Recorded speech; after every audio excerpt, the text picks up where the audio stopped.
All right, thank you for tuning in to AWANI. And right now, we'd like to revisit a key partnership that could actually further energize Malaysia's startup ecosystem, which the recently signed Memorandum of Understanding MOU between Zoho and also Cradle Fund. And Zoho is now a key technology partner of the My Startup platform, aiming to empower local startups with world-class tools, mentorship, and also pathway to global scalability. And with over 18,000 startups in 40-plus countries already supported through the Zoho for Startups program, we want to know, what does this mean for Malaysia's digital future? And joining me right now is the Vice President and General Manager of Zoho Asia Pacific himself, Gibu Mathew, virtually to hear from Zoho's perspective. Perhaps we could start with the big picture. We see that startups often fail not due to the lack of ideas, but because of poor execution. So how does this MOU with Cradle aim to help Malaysian startups overcome real-world operational bottlenecks and technological pain points Malaysian startups face today? Thank you for having me on the show, Nabila, and thank you for that very interesting question. First of all, I would like to share our partnership with Cradle, right, through the My Startup platform, is actually designed to be to ensure that technology is an enabler for a business and not a barrier for business. Because many a times in the past, we see that technology doesn't get used within the organization, and that is one of the challenges that businesses and startups face. Well, the harder part is today the levels of digitalization that has happened across functions in an organization.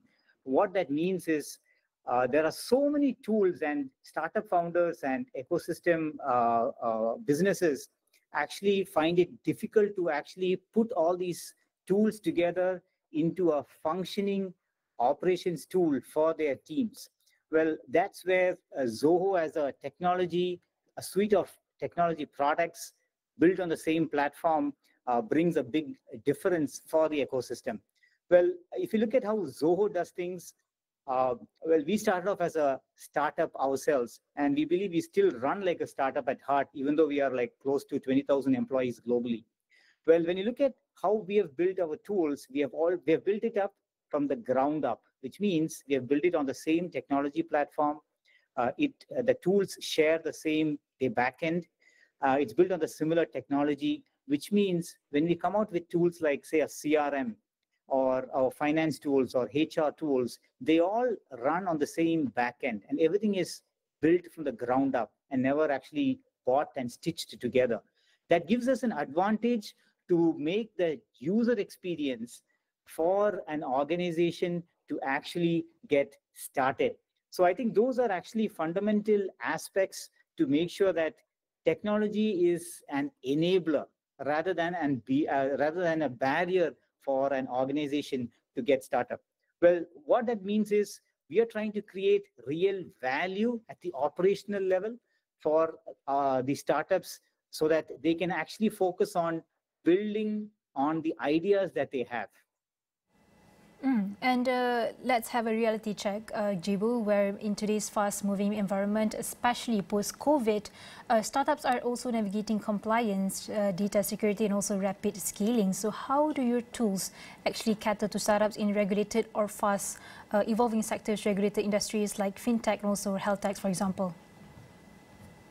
Right. So when you look at regulatory and compliance, okay, especially when you are a software as a service, the advantage what a startup business gets is the SaaS provider or the cloud solution provider takes the responsibility to facilitate those compliance, for example, on your behalf, be it from security perspective or data compliance perspective. So when we roll out solutions, we make sure that our tools are compliant in the markets it operates.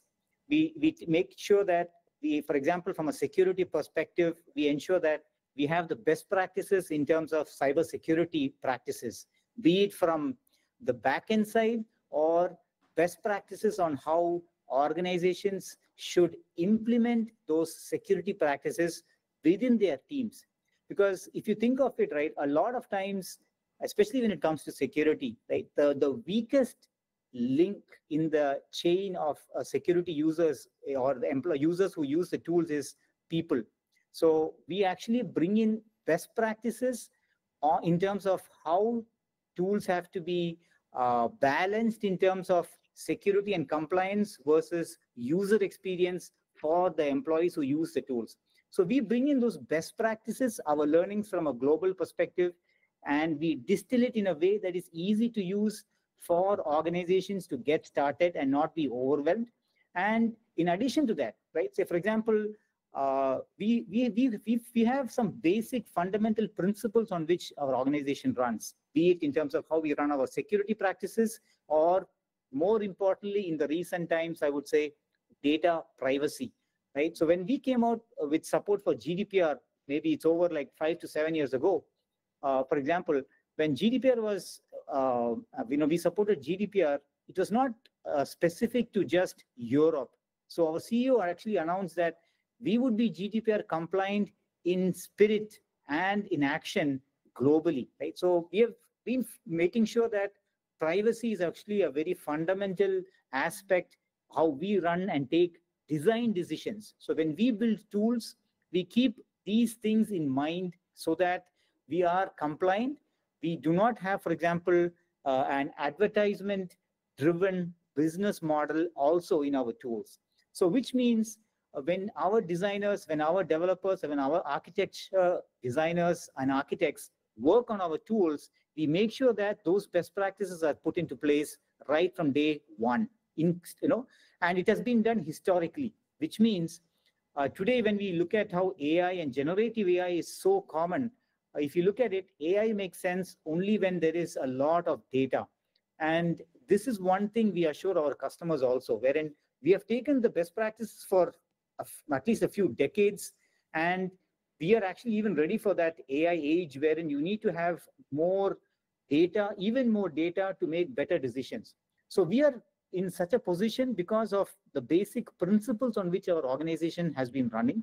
And for example, as I mentioned, we are GDPR compliant globally. We focus on ensuring data sovereignty and other best practices needed, which means a lot of defaults in our product, in how we handle data, in the capabilities we provide on our products and our platform products, they actually come with good defaults, which can be tweaked by the organizations on a need basis to make it even more stricter if needed. This is all to ensure that, as an organization, they should focus on growing their business. And we provide the right tools and knobs in our applications and products and platform services so that an organization can be compliant wherever they run as a tool. Mm-hmm. And indeed, cybersecurity and also data privacy has always been the main concerns for startups especially. But many early-stage Malaysian startups especially are built by small, non-technical teams. So how intuitive and adaptable is Zoho's low-code platform for founders with little coding background to create or actually customize the solutions they need? Yeah, that's a very interesting question, especially for startup founders. So when you look at, it's also an interesting keyword that you used in terms of low-code platforms. So when you look at products and solutions, right, in general, startup founders have a lot of ideas they have to chase, but they need aspects or tools to support and make those actions or business processes efficient. And that is where low-code platforms help you. Well, Zoho's approach to low-code is quite, I would say, scalable and different. We have a core product called Zoho Creator, which is a low-code platform. Well, the advantage about low-code platform is you don't need to have a software developer itself to build a full-blown application. You do not need actually an application developer to build a mobile app for your business. Well, you could just do some clicks in a web browser and even build a web app, an iOS for Apple devices or Android app for other Android devices. Well, all that you could do it right from a browser. Of course, if you add a few developers to it, you can make it even more complex or comprehensive. However, these low-code things are actually an important trend, especially where organizations have newer generation employees who have been exposed to technology in the early days of their education. So what we are seeing is a new breed of new generation employees who are joining the workforce, who have been exposed to a lot of technology from quite a while, which means today you also have people, what we like to, or the industry calls citizen developers. These citizen developers can be a transforming force for the organization, because citizen developers can add a lot of value to your organization, because they spend a lot of time understanding your business process. Your experts have already trained them on your business process. Understanding the business process is one of the hardest things for an external person. Well, if your citizen developers can understand your domain, and then also work on tools or like low-code platforms, like for example, Zoho Creator, they can actually build amazing applications. Now, Zoho's approach to low-code is the low-code platform layer is there across many of our products, be it our customer relationship management application called Zoho CRM, or our customer support software, or our project management solution, or our accounting platform, or our people, Zoho HRIS information system called Zoho People. It's actually ubiquitous across 20 different applications in Zoho itself, which means, well, you get that powerful customization capabilities in individual applications also, or you could actually build something from the ground up completely out of the box. And that's the beauty about low code as a technology. And this is actually very important, especially for early stage startups. I would say, especially with lean teams. Sometimes it is not about, it's not about having the 100% of the problem solved, because solving 100% of the problem could take years maybe, but maybe it's about getting 80%, 90% done and finishing off the rest of it on your way or towards the next couple of years. The beauty about low-code platform is your teams can collaboratively build that application iteratively over time, even as you get more learnings. And that's the best thing about low-code as a platform. And our approach to low-code being in our own platform products also. Mm-hmm.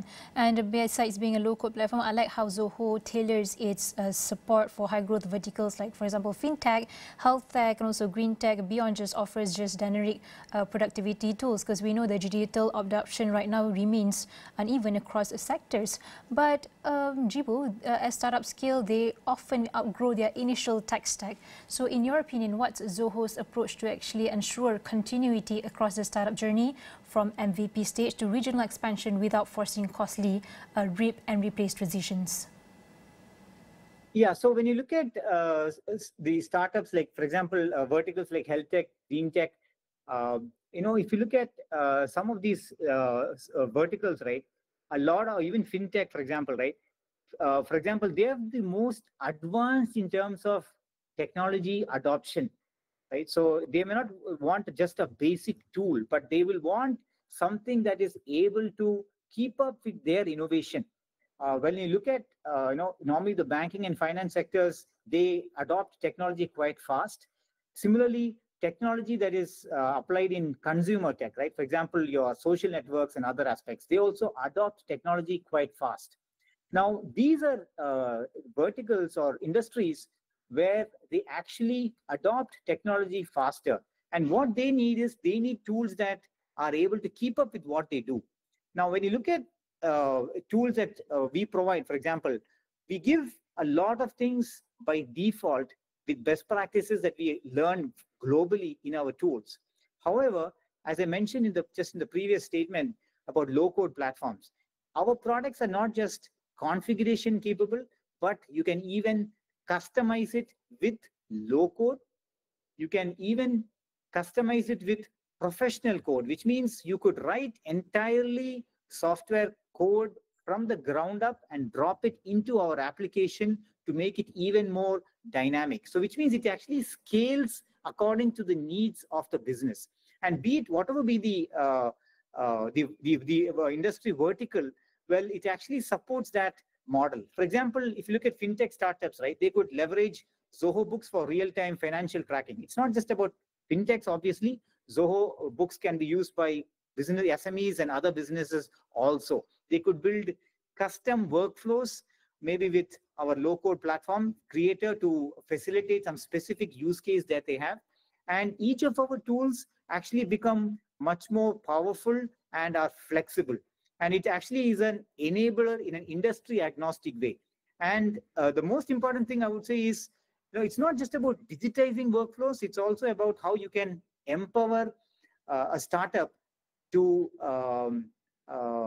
customize their tools for their specific needs, because that is what, at the end of the day, improves the user experience for their employees. And when you build tools, you want your employees to use it day in and day out and be productive and creative for your organization. And that's where our ease of use of our tools come into play. But Gibu, in your opinion, Malaysia aims to be a regional startup hub, and especially with the ASEAN-wide initiatives on digital trade, also data interoperability. So how can actually Zoho's ecosystem support local startups in accessing cross-border markets, especially when handling digital exports or complying with international regulations, in your opinion? Sure. So if you look at, Malaysia is not just aiming to grow into a startup ecosystem. It's also, I guess, positioning itself to be a regional digital launchpad, right? There's quite a lot of initiatives, like, for example, the Malaysia Digital Economy Blueprint, or the My Digital program, and the Malaysia Startup Ecosystem Roadmap for 2021 to 2030. Right? There's a clear roadmap to build a digital economy. And there is quite a lot of interesting government support also to facilitate that for startups. Now, what is actually needed is, for example, right, let's say Malaysian startups want to go beyond Malaysia. They want to go regional, right? Or they want to go, they want to support going regional or global, right? So they will need, for example, multi-currency accounting or cross-border payment integrations. For example, Zoho Books could support accounting in so many countries globally, not just a specific country in one or two countries, but we support quite a lot of interesting countries globally. That is there. Other aspects in terms of being GDPR compliant, if you're trying to go into Europe, for example, how we handle and provide best practices in the tools actually make it a lot more easier for organizations to go global. Well, if you look at our collaboration with Cradle itself, is about equipping, say, founders, not just for the local market, but actually for regional playbooks. We are embedding this kind of a mindset early on, right? So we do we do have a lot of hands-on workshops and topics on various aspects that help specific types of businesses or broad set of SMEs also to understand how to use technology to facilitate their work to be done better. And in short, they're not just helping, say, Malaysian startups to scale up, we are actually also helping them to scale out of their comfort zones. Like you mentioned, it's not just for scale up, but it's for scale out as well. So with your collaboration with Cradle, we know that startups don't just need capital, and they need talent, also tech capability. So does this partnership with Cradle include mentorship and also upskilling, or perhaps capacity building support for founders and their teams? That's an interesting question. So yeah, definitely. So a lot of things that we do a lot of interactive sessions. We do a lot of panel discussions. We facilitate a lot of educational activities. We work with different organizations in different places in Malaysia itself. For example, we do a lot of events in, say, not just in KL, but in Sarawak, in Penang, in Ipoh, in other parts of Malaysia, where we actually do educational events to help an organization to learn more about how technology can enable them, right, in terms of going global. Now, when you talk about skilling, especially when it comes to technology, right, we see how technology is an enabler. Technology is also a disruptor. So if you see in the latest few years in terms of how generative AI itself is playing out, right? So technology is possibly disrupting even the people who build technology, which is generative AI is even disrupting software developers, as we see in the news today. So technology is something that is changing and changing quite fast.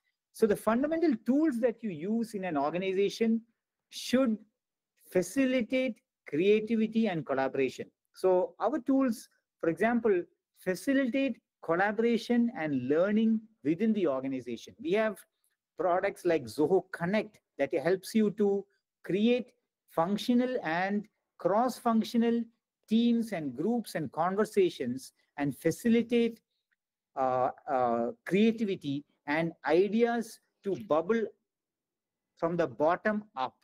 Previously, typically creativity used to be from the top down only.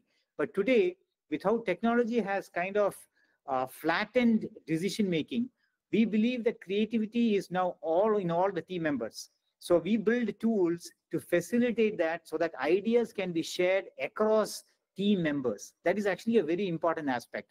And our applications and tools facilitate collaboration across our tools, across our applications, not just across employees, but you can even collaborate with your external partners and suppliers, whatever be your industry you work in.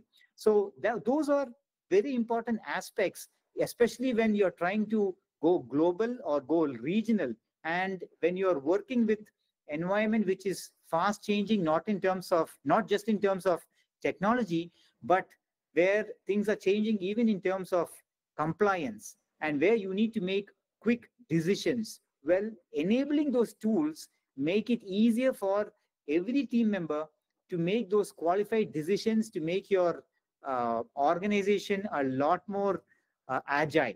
So in general, I would say the mindset of a founder should be about, it's a very critical aspect, right? It's a very critical role, how the founder itself of an organization works, where technology, and typically technology should be a long-term enabler. That is how founders have to look at tools. And that's an important thing which we feel Zoho as an organization, we like to support that kind of a thinking with an integrated, scalable platform that can adapt to the business's digital transformation journey. And looking at or drawing from your work across more than 10 countries, Gibu, in your opinion, what actually moves the needle for startup adoption of digital tools? Is it government policy and also digital infrastructure, or actually something more cultural like founder mindset? Well, I think all three are equally important. As I mentioned about the mindset of the founder is also very essential. I would say the policies are also a game changer, especially interesting policies that have been rolled out in the recent times.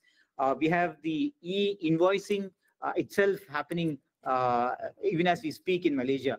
Well, that actually helps businesses to be actually more bankable. If you look at it, you have better accounting practices. And when you are more bankable, what that means is you're able to get credit from you have a better credit rating, and you are able to get more finance to run your business more and scale out your business, right? So that is an important aspect. And especially when it comes to technology today, technology has become just like as important as air and electricity, for air for humans and electricity for a business to run. Without good digital infrastructure, your creativity is not going to be, you're not going to be able to maintain the creativity. Well, so that's actually an important aspect. And we have seen, Malaysia's this Jendela initiative. It's aimed at expanding the broadband accessibility and 5G rollouts, which is actually very essential. So yes, these are very important aspects. Policy actually kind of gives a subtle push to the organization so that they actually speed up their transformation, especially when you see a lot of tools being used in the consumer world, and when government services are more digital, that will also encourage small businesses especially and other larger businesses to transform themselves. Because today, for a local business itself, your competition is not that the next door physical business out there. Your competition may actually be somebody who's sitting global thousands of miles away from you, who can actually deliver something to you, your neighbor's house or to your neighborhood within hours. So that's also the competition we are seeing today as a small business or a medium business. Now, how do you transform that, right? So you transform yourself by actually enabling your business to have those best practices and best tools, and you provide that infrastructure. So the government providing that infrastructure helps these startups to think beyond their neighborhood. That's when they go regional or global. So these, the policy, the digital infrastructure, and the mindset of the founders actually go a long way, especially when the founders think digitally, I would say digitally native founders, when they think end to end, that's going to be a transformational factor for organizations to scale out. But moving forward, before we end this discussion, Gibu, in your opinion, or how do you foresee the toughest emerging challenges that you foresee for startups in this region for perhaps 5 to 10 years? And if you can explain on how is Zoho planning to keep up and also lead in enabling these next-gen founders for them to thrive sustainability across borders, in your opinion? So when you look at the challenges for the next 5 to 10 years, I would say I'm sure the challenges will change in 2 years, right? So I'm not able to predict for 5 to 10 years because of how AI itself has transformed, I think, almost everything that we have seen, right? For example, even Google search, as we see, which was almost similar for the last 25 years, right, is set to change completely, right? So we are going to see, one thing is for sure, we are going to see a lot of changes happening and going to change very fast in the next 5 years to 10 years. And these are going to be fundamental changes on how businesses itself run and how they'll have to organize themselves. Now, when you look at technology itself being an enabler, that is something which is very essential for an organization. And startup founders have to keep that in mind even as they plan their startup growth. Well, fundamentally, they have to stick to their basics. They have to stick to and identify those niche areas that they can succeed in, but keep their eyes open on what innovation happens in adjacent spaces and adopt that as early as possible into their spaces or into their domains so that they are able to be more creative. Now, in the next 5 to 10 years, you will see AI transforming every job function, right? Be it in accounting, you will be seeing a lot more accounting practices getting much more easier, but the bar will be raised even more higher. The more technology is used, it doesn't mean that there is less work. What's actually going to happen is we will see better experiences. Experience is not really tangible or measurable easily, right? But people will start to expect some things to be that way. If your business doesn't provide services in a specific manner, well, what's actually going to happen is your customers are going to go to your competition or whoever is doing innovation there. So it's not that you're going to lose business with AI, but you're actually going to go out of the market if you don't be creative enough. So that is the way to think when it comes to technology adoption. So keep your eyes and ears open, adopt technology, build the right framework so that you're able to continuously keep yourself relevant. So as Malaysia continues to build out its startup ecosystem, founders' mindset and also partnerships between public and also private sectors players will be key to addressing real challenges where in operations, for example, we have talent development or market access. So I'd like to say thank you to Gibu Mathew, the Vice President and General Manager of Zoho Asia Pacific, for your time also perspective. And you can find this whole discussion on all of our social media platforms, and that includes Astro, AWANI.com. I'm Nabila Khalida. Thank you so much.